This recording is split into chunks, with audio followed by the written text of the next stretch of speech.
যে প্রতিবার তারা স্বাস্থ্য ভবনে আসেন, দরবার করে চলে যান। বাধ্য হয়ে তারা কিন্তু আজকে বলেছেন করেন যে মরেন যে, হয় আমাদের নিয়োগপত্র দেব, 7 দফা দাবি আমরা পূরণ করব, না হলে আমরা মৃত্যুবরণ করব।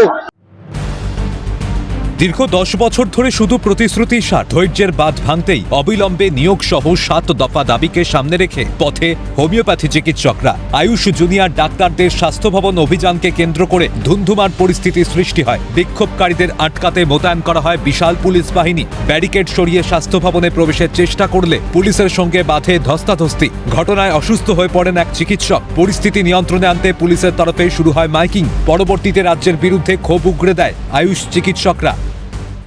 আমাদের বহুদিন ধরে আমাদের প্রথমে দাবি ছিল, বহুদিন ধরে কোনো ধরনের রিক্রুটমেন্ট হচ্ছে না আমাদের হোমিওপ্যাথিতে।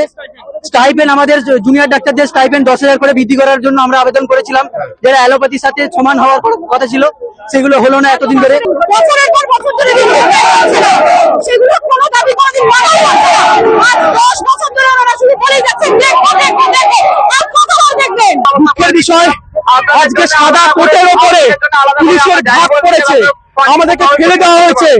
মহিলা পুলিশ ছাড়া আমাদের ফিমেল প্রতিনিধিদের ম্যান হ্যান্ডেল করা হয়েছে।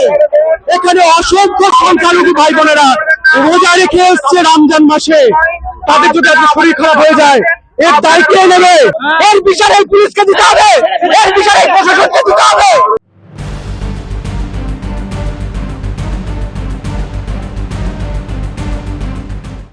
চিকিৎসকদের পর এবার নার্সরা কিন্তু রাজপথে। তাদের দাবি যে দীর্ঘদিন প্যানেলভুক্ত হওয়ার পরেও রাজ্যের সরকার কিন্তু চাকরি দেয়নি। অন্যদিকে ভাতা নয় চাকরি চাই, এমন স্লোগানকে সামনে রেখে ও এক গুচ্ছ দাবি দাবা নিয়ে পথে নামে নার্সরা। প্ল্যাকার্ড হাতে স্বাস্থ্য ভবনের সামনে বিক্ষোভ দেখায় শর্টলিস্টেড ক্যান্ডিডেটরা। অভিযোগ, প্যানেলে নাম থাকা সত্ত্বেও নিয়োগ দিচ্ছে না রাজ্য সরকার। বারবার দরবার করেও কোনো লাভ হয়নি। লিস্টেড হয়েছিলাম ইন্টারভিউর জন্য, আমরা চাই সেকেন্ড লিস্ট যাতে প্যানেল বের হয় এবং তাদের নামগুলো যাতে এবং তাদেরকে অবিলম্বে পোস্টিং দেওয়া হয়, আমরা সেটাই চাই। আমাদের আন্দোলন, আমাদের সমস্ত জিএনএম শর্ট লিস্টেড ক্যান্ডিডেটদের অবিলম্বে সেকেন্ড প্যানেল বার করে নিয়োগ করতে হবে।